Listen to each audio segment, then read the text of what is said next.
guys, magluluto tayo ng pusit na may butter with garlic. Guys,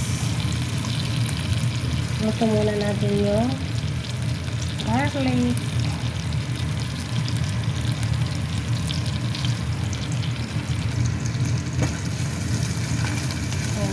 Lutuin muna natin ang garlic. Then, pwede na natin ilagay yung sibuyas.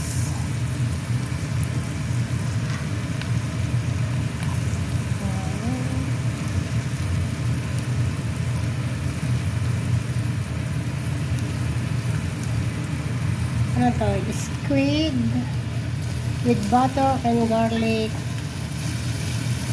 Spicy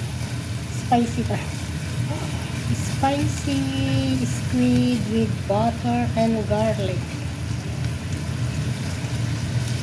So pinakuluan ko muna yung squid, hindi ko na pinakita.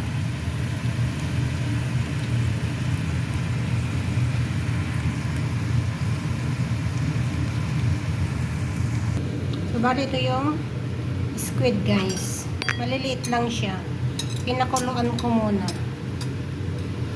Ayan. So, ito yung ilalagay ko. Spicy paste. Ayan. Korean. So, ayan guys. Lagyan na natin ng spicy.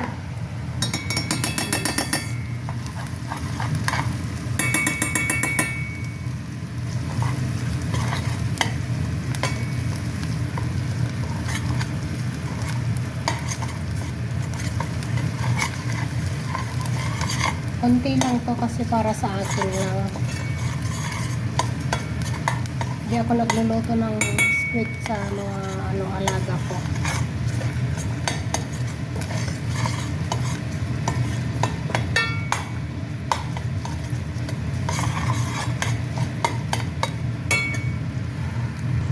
So yan guys, nilagyan ko ng konting tubig. And then lagyan din natin ng sugar, brown sugar.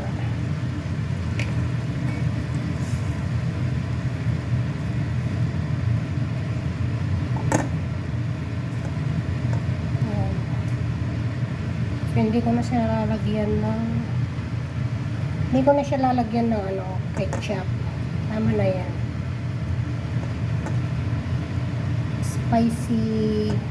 Squid spicy with garlic and butter. Yung recipe ni Lola. So yun guys, pakuluan muna natin saglit bago ilagay yung squid.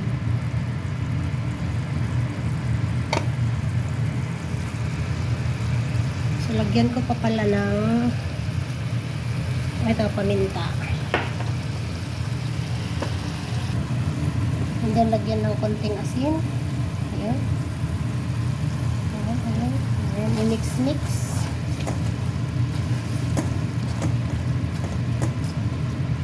Ayan guys, habang kumukulo, ilagay ko na yung squid. Ayan guys, squid.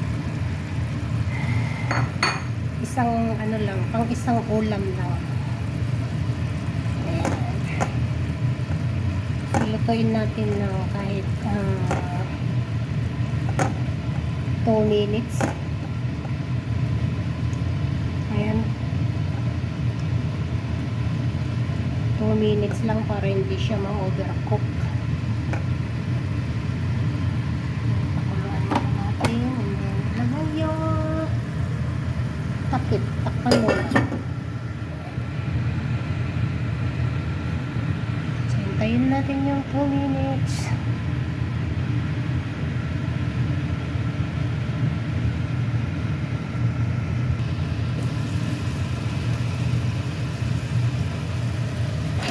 Ito na ang aking spicy squid with butter and garlic.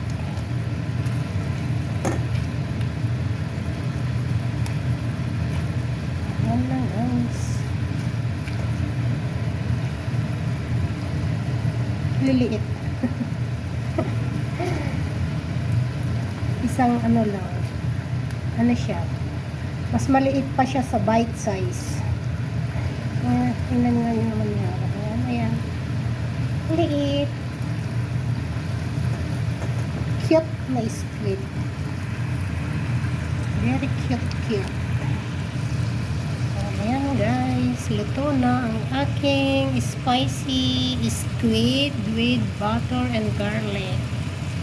So, hanguin na. And then, kakain na guys. So, ayan guys. Hanguin na.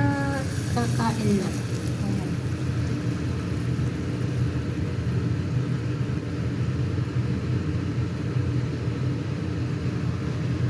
Wow. Ayan, kainan na. Ito na ang aking squid. Tara na guys, samahan niyo akong kumain. Mag-isa lang ako eh. Thank you for watching. God bless you all.